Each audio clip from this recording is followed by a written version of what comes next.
नमस्कार, मैं हूं सैयद सुहेल और 5 की पंचायत में आपका बहुत बहुत स्वागत है। कोलकाता की मस्जिद के इमाम ने शनिवार को प्रधानमंत्री नरेंद्र मोदी पर नोटबंदी के जरिए लोगों को बेवकूफ बनाने का आरोप लगाते हुए फतवा जारी किया। बीजेपी में इस फतवे को लेकर आक्रोश है, गुस्सा है और इमाम की गिरफ्तारी की मांग तेज हो गई है। दरअसल टीपू सुल्तान मस्जिद के शाही इमाम सैयद मोहम्मद नूरुर रहमान बरकती ने कहा कि नोटबंदी के कारण हर रोज लोगों को प्रताड़ित होना पड़ रहा है और समस्याएं झेलनी पड़ रही हैं। मोदी नोटबंदी के नाम पर समाज और देश की भोली भाली जनता को बेवकूफ बना रहे हैं और सवाल है कि क्या नोटबंदी इस्लाम के खिलाफ है, जिसके लिए मस्जिद के इमाम को फतवा तक जारी करना पड़ा। इस पर हम बहुत ही खास मेहमानों से बातचीत करेंगे, लेकिन उससे पहले सुनिए इमाम ने क्या कुछ कहा।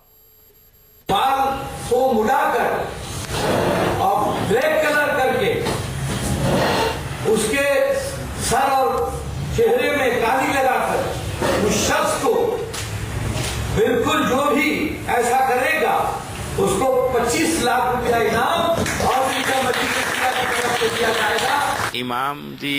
इमाम साहब या ममता जी के जो तमाम गुंडे हैं वो प्रधानमंत्री के आसपास से भी नहीं गुजर सकते। इस प्रकार सस्ती लोकप्रियता प्राप्त करने के लिए और अपने पार्टी के अनुशासन को दिखलाने के लिए इस प्रकार के बयान जारी होते हैं।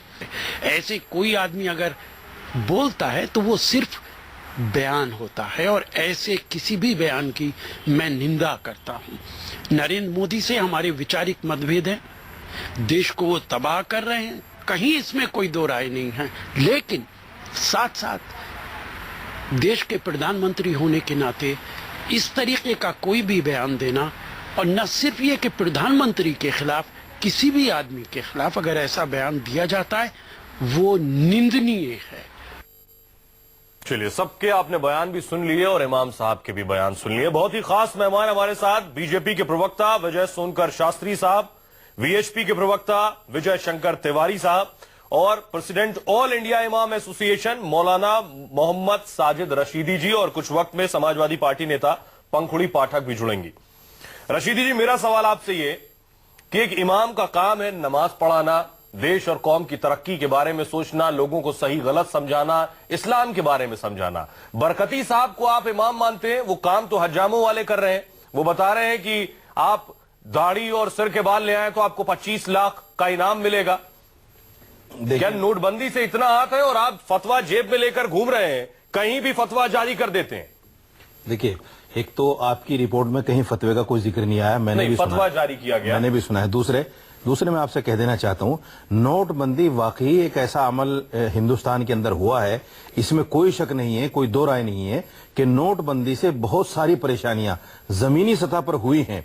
लोग 2.5 महीने से आज भी लाइन में हैं, 2.5 महीने पूरे गुजर चुके हैं, लेकिन आज भी लाइन में हैं। सर, लेकिन नोटबंदी पर 25 लाख का इनाम तो इमाम साहब रख रहे हैं। सुनिए, जो बात करने की है उसको पहले कर लेते हैं, लेकिन नहीं सर, हम नोटबंदी पर चर्चा नहीं कर रहे हैं। अगर इस तरह का कोई बयान ये कहा गया कि भाई उनकी दाढ़ी काट कर लाई जाए, सर के बाल काटे जाए, देखिए ये निंदनीय बयान है, इसमें कोई शक नहीं है। ऐसा नहीं बोलना चाहिए क्योंकि वो देश के प्रधानमंत्री हैं, मुसलमान के भी हैं, हिंदू के भी हैं, सिख के भी हैं, ईसाई के भी हैं, तो ऐसा कोई बयान नहीं देना चाहिए और ये सस्ती शोहरत के लिए है। लेकिन ये सच्चाई है जो उन्होंने कहा है कि देश में जो नोटबंदी की वजह से परेशानियां आई हैं, उसको बिल्कुल। लेकिन आप ऑल इंडिया इमाम एसोसिएशन के प्रेसिडेंट हैं और प्रेसिडेंट होने के नाते क्या आप ऐसे इमामों को बायकॉट करेंगे? आप सिर्फ इतना कह के बच नहीं सकते हैं कि निंदनीय है।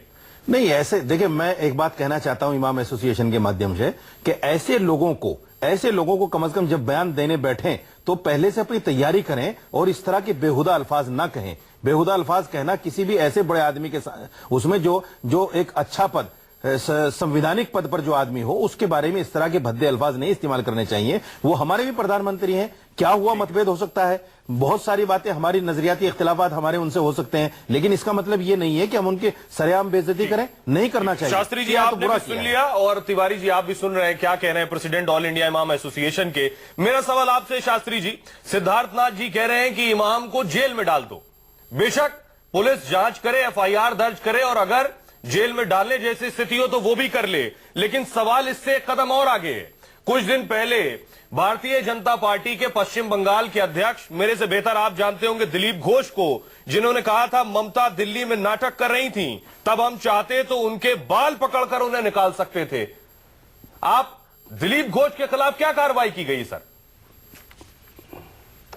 नहीं, देखिए, अभी रशीदी साहब ने इमाम साहब के ऊपर जो टिप्पणी किया है जी, मैं बिल्कुल उससे सहमत हूं। उन्होंने कहा है कि इस प्रकार के बयान बेतुके और बेहुदे बयान होते हैं जी। और मैं किसी भी इस प्रकार के बयान की मैं भी निंदा करता हूं।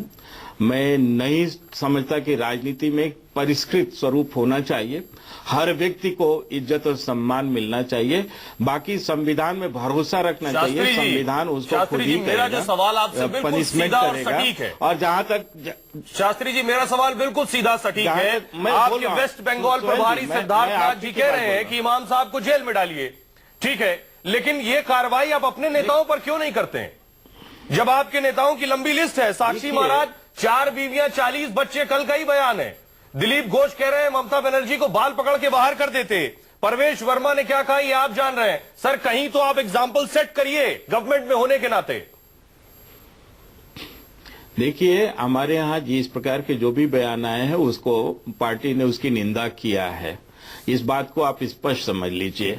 और जहां तक इमाम साहब के बयान है, उस बयान की भी हम निंदा करते हैं। और इस प्रकार की बयान देने के बारे में जो रशीदी साहब ने बोला है कि उनको सोचना चाहिए, होमवर्क करना चाहिए कि वो किस विषय पर क्या बोलना चाहते हैं। जिनके पास शब्द नहीं होते हैं, विषय नहीं होता है, वो लोग ऐसे ही बात करते हैं। और जहां तक नोटबंदी की बात है, लोग लाइन में लगना कबूल किए हैं। अगर लोगों को तकलीफ होता तो रोड पर वो धरना और प्रदर्शन करते, पर ऐसा उन लोगों ने नहीं किया। लोगों ने लाइन में रख करके नोटबंदी के डिसीजन को इंडोर्स किया, सहमति की, स्वीकृति दिया। शास्त्री जी, मेरा साधारण सवाल है, सिद्धार्थ नाथ कह रहे हैं जेल में डालो, आप जेल में डाले जाने के हक में है या आप पार्टी लाइन से अलग ये बात कह रहे हैं कि आपने निंदा कर दी, इतना काफी है? देखिए, मैं भारतीय जनता पार्टी का प्रवक्ता हूं, ठीक है। इस नाते मैं स्पष्ट रूप से कहना चाहता हूं कि अगर इस प्रकार के बयान, जो निंदनीय बयान प्रधानमंत्री के लिए दिया गया है, तो उनके खिलाफ संवैधानिक रूप से जो भी कार्रवाई हो सकती है वो कार्रवाई होनी चाहिए। ये बात अलग है, आप अपने नेताओं के खिलाफ कार्रवाई नहीं करते, ठीक है, ये बात अलग है, अपने नेताओं के खिलाफ कार्रवाई नहीं करते। नहीं, ये भी कह दीजिए सर, अगर उन्होंने गलती किया तो हम उनके खिलाफ भी संवैधानिक कार्रवाई करेंगे। ये भी कह दीजिए, इसमें मुझे बहुत अच्छा लगेगा और पूरे देश को अच्छा लगेगा, ये भी कह दीजिए। नहीं, मैंने स्पष्ट कहा कि संविधान से ऊपर कोई नहीं है, चाहे वो मेरा हो चाहे उनका हो, इसलिए कार्रवाई होनी चाहिए जो भी अगर गलत करता है। लेकिन राजनीति में ऐसे बयानों को कोई स्थान नहीं मिलनी चाहिए। ठीक है, तो राजनीति में अगर स्थान नहीं है तो फिर शाही इमाम के बयान पर क्यों डिबेट हो रही है भाई, अगर स्थान नहीं है तो? सर, सवाल यह है कि आखिर इस तरह की बदजुबानी और इस तरह के बयानात पर कौन उदाहरण सेट करेगा?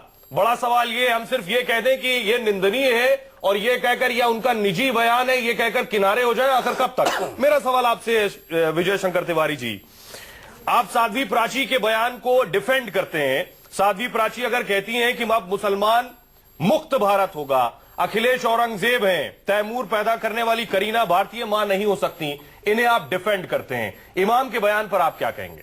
सुहेल, देखो, अभी एक बात देखिए कि बरकाती, इमाम बरकाती, एक तो ये इस बात से नहीं बच सकते हैं, उन्होंने लिखा हुआ पढ़ा है, ये नहीं कि पढ़ते पढ़ते कहीं जवान फिसल गई है, लिख करके लाए थे क्या बोलना है और किसके खिलाफ बोला है। उन्होंने इस देश के प्रधानमंत्री के खिलाफ बोला है।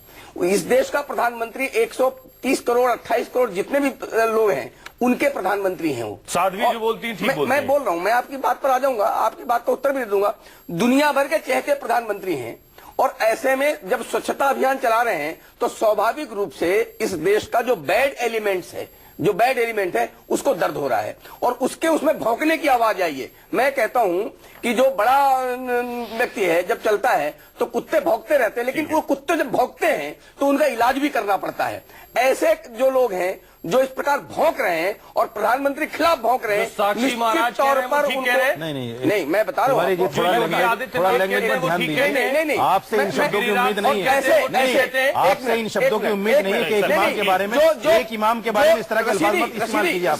आपको याद होगा जब आपके जगह जगह तलवार चलाने के नहीं, आपके तलवार चलाने के जो मंदिर जगह जगह चले थे, तो आप ही ने वजीर आजम के साथ खिलाफ खड़े रशीदी जी उनको जवाब देने दीजिए। आप ही ने प्रधानमंत्री के खिलाफ खड़े होकर कहा था कि हम प्रधानमंत्री को प्रधानमंत्री नहीं मानते, हम रशीदी जी, खिलाफ खड़े हो रशीदी जाएंगे, जी, हम कोर्ट जाएंगे। आप ही ने कहा था।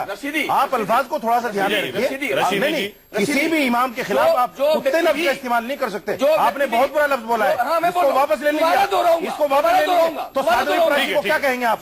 साध्वी प्राची को क्या कहेंगे आप? नहीं, साक्षी महाराज को क्या कहेंगे? योगी आदित्यनाथ को क्या कहेंगे? ठीक है, मैं सवाल रशीदी वो भी इसी टाइप रशीदी जी, मैं सवाल कर रहा हूँ उनसे। आप बोलिए, मैं सवाल कर रहा हूँ। आप विजय बोलिए जी, उनको विजय कि ये लोग भी कुत्ते की मानी थे। बोलिए। इस प्रकार आप एक आदमी को नहीं बोल सकते, बुरी बात है। जो भी 25 लाख 50 लाख का इनाम रख करके इस प्रकार की बात करता है, उसकी मैंने पहले भी निंदा की है, चाहे वो कोई भी हो। ठीक है, अच्छा एक बयान रख रहा हूं और उसकी आप निंदा कर सकते हैं। साक्षी महाराज का ये कहना 4 बीवियां 40 बच्चे। इसमें फतवा जारी किया उन्होंने? कोई फतवा जारी नहीं किया। उन्होंने कहा यही लोग जिम्मेदार हैं। आपके एक आध जानने वाले हैं जो 4 बीवियां 40 बच्चे हो जिनके। मैं बताता हूँ आपके ही चैनल में कल की बात है, इसी डिबेट में एक मौलाना साहब ने कहा था, सर अभी मैं बयान, शरीयत हमें इजाजत देती है, कोई हमारा क्या कर लेगा? अरे वो तो आज हम भी कहते हैं, मैं आज भी कह रहा हूँ। उसमें दिक्कत क्या है आपको? उसमें दिक्कत क्या है? लेकिन साक्षी महाराज जिसने एक बच्चा पैदा नहीं किया उसको क्या हक है? साध्वी प्राची जिसने एक बच्चा पैदा नहीं किया उसको क्या हक है? योगी आदित्यनाथ जिसने एक बच्चा पैदा नहीं किया उसको क्या हक है? कि जिनके मेरा सवाल तरीका थोड़ी हुआ। मेरा सवाल नहीं, आप बताइए, देश की आबादी लगाने की बात करते हैं। मेरा सवाल सुनिए तिवारी जी, मेरा सवाल, आपके अंदर ताकत नहीं आबादी बढ़ाने की, हमारे अंदर ताकत बढ़ा रहे हैं, आपको दिक्कत क्या है? रशीदी जी, हम गलत तरह की डिबेट में इन्वॉल्व हो रहे हैं। मेरा सवाल आपसे सीधे, तिवारी जी सीधा जवाब दीजिए। साक्षी प्राची साध्वी का ये कहना कि अब मुसलमान मुक्त भारत होगा, ये निंदनीय है या आप इसे डिफेंड करते हैं? देखो, मैंने कभी भी ऐसे बयानों को, जो बयान तर्क संगत नहीं है, उनकी मैं हमेशा निंदा करता हूं। उसी तरह निंदा करते हैं जिस तरह आप इमाम के बयान की निंदा कर रहे हैं। जो भी तर्क संगत बात नहीं करता है कि भौंकने का लफ्ज इस्तेमाल करेंगे। हाँ, मैं करिए, साध्वी प्राची के खिलाफ भौंकने का लफ्ज इस्तेमाल किए कि वो भौंकती हैं। बोलिए आप, अगर भारत बोलिए ना, अगर भारत दोहरा चरित्र मत दिखाइए। कोई भी फतवा देगा, बैठकर दोहरा चरित्र मत दिखाइए। नहीं, मुसलमान बोलता है तो मुसलमान बोल रहे हैं भौंकता है। अगर साध्वी प्राची बोलती तो भौंकती नहीं है, उसको भी भौंकना बोलिए ना। भौंकने की बात नहीं करूंगा, बोलिए, भौंकने की बात साध्वी प्राची भौंकती है। साध्वी प्राची भौंकती है। कहाँ डिस्कशन आप कर रहे हैं? साध्वी प्राची भौंकती है क्या? आपने तो जो टॉपिक तय किया है, हम 25 करोड़ हैं। सर, आप उनकी भी उतनी निंदा करते हैं। हम 100 करोड़ हैं। विजय जी मुसलमान जनसंख्या में बात नहीं कर रहे हैं। आप इस बात को क्यों भूल जाते हैं? मेरा सवाल आपसे ये, आप उनकी भी उतनी निंदा करते हैं और भविष्य में उनके ऐसे बयानों को डिफेंड नहीं करेंगे? देश के प्रधानमंत्री, कोई भी प्रधानमंत्री है, उसके खिलाफ इस प्रकार का भाषा, देश के प्रधानमंत्री वो भी एक नागरिक है। क्या कर रहे हैं? बाकी कोई किसी को कुछ भी कहता रहे, आपको कोई आपत्ति नहीं है। आप कुछ नहीं बोलेंगे। बाकी आप बताइए, अगर कोई किसी को आप भी एक लफ्ज बोल दीजिए कि साध्वी प्राची भी भौंक रही है। बोल दीजिए आप बोल दीजिए साध्वी प्राची भौंक रही जो है। कह रहे सर, फतवा से मैं कॉपी किए उससे ज्यादा कुछ। आप एक बार बोल दीजिए कि साध्वी प्राची भौंक रही है। बोल दीजिए आप के खिलाफ फतवा। साक्षी महाराज को बोल दीजिए भौंक रहे हैं। योगी आदित्यनाथ को बोल दीजिए भौंक रहे हैं। ये भौंकने का लफ्ज इस्तेमाल कीजिए ना उनके लिए। हमारे साथ हमारे करा रहे हैं। ठीक है, एसपी ने को क्या दिखलाना चाहते हैं आपका चैनल? अरे प्लीज आप जो कहना करो। अगर इस देश के प्रधानमंत्री के खिलाफ कोई प्रधानमंत्री हो, अरे कल वो आपके प्रधानमंत्री नहीं थे सर, हम आगे डिबेट को आगे बढ़ाएं। सुनिए, कल वो आपके प्रधानमंत्री नहीं थे जब आपने जगह जगह तलवारबाजी शुरू की, तो आप ही नहीं चैनल पर बैठ के सर, हम डिबेट को आगे बढ़ा रहे हैं। प्रधानमंत्री के खिलाफ खड़े हो जाएंगे। रशीदी जी, आपको उस वक्त का बयान याद नहीं है? पंखुड़ी जी, मेरा सवाल आपसे है, इस तरह के बयान आते हैं, इसके लिए सियासी दल कितने जिम्मेदार हैं इस तरह के लोगों को प्रोत्साहित करने के लिए? देखिए, मैं आपके सवाल का जवाब जरूर दूंगी, लेकिन काफी देर से मैं सब लोगों को सुन रही हूँ और टीवी पे देख भी रही हूँ। तो बीएचपी के प्रवक्ता को मैंने सुना, जिस तरह की भाषा उन्होंने इस्तेमाल यहाँ पर करी, काफी बड़ी उम्र के व्यक्ति लग रहे हैं, और जिस तरह की भाषा वो नेशनल टीवी पे इस्तेमाल कर रहे हैं, तो ये उनकी और उनकी ऑर्गेनाइजेशन की सोच दिखाता है। मुझे ऐसा लगता है कि खासकर के बड़े उम्र के लोगों को इस तरह की भाषा इस्तेमाल नहीं, सर, हम शास्त्री जी के पास जा रहे हैं। शास्त्री जी, वक्त खत्म हो गया मेरा, लेकिन सवाल आपसे एक है। इमाम साहब तृणमूल कांग्रेस के नजदीकी माने जाते हैं, इसलिए उन्होंने ऐसा बयान भी दे दिया और उनके खिलाफ कोई कार्रवाई नहीं होगी, हम सब जानते हैं। इसी तरह साध्वी प्राची अब तक जिस तरह के बयान देती रही, योगी आदित्यनाथ हो या प्रवेश वर्मा हो, उनके खिलाफ भी कोई कार्रवाई आज तक नहीं हुई है। मेरा सीधा सवाल है, चाहे वो इमाम साहब हो या फिर साध्वी प्राची हो, दरअसल इनके साथ सत्ता का समर्थन होता है, पॉलिटिकल बैकिंग होती है, इसलिए ये इस तरह के बयान भी देते हैं और इनके साथ कुछ नहीं होता और भविष्य में आगे भी देते रहेंगे और इसी तरह कुछ नहीं होगा। देखिए सुहेल जी, इमाम साहब के बयान में और अन्य लोगों के बयान में बहुत अंतर है, इसको नोट करिएगा। उन्होंने इस्लाम का सहारा लेकर के इस्लामिक पैटर्न को, सिद्धांतों को इस्तेमाल किया है, इसलिए उनके और इनके बयानों में बहुत सर, बयान साध्वी प्राची भी मुसलमान का लफ्ज इस्तेमाल करती है। देखिए मेरी बात, साध्वी प्राची मुसलमान का लफ्ज, मेरी बात, जी जी, देखिए वो ऐसे तो तमाम लोग इस्तेमाल करते हैं, साक्षी पर महाराज हम भी इस्तेमाल वो करते हैं, धर्म का, हिंदू योगी धर्म आदित्यनाथ भी का करते हैं। सहायता लेकर के नहीं आप करते उन लोगों हैं। को भी कहिए ना।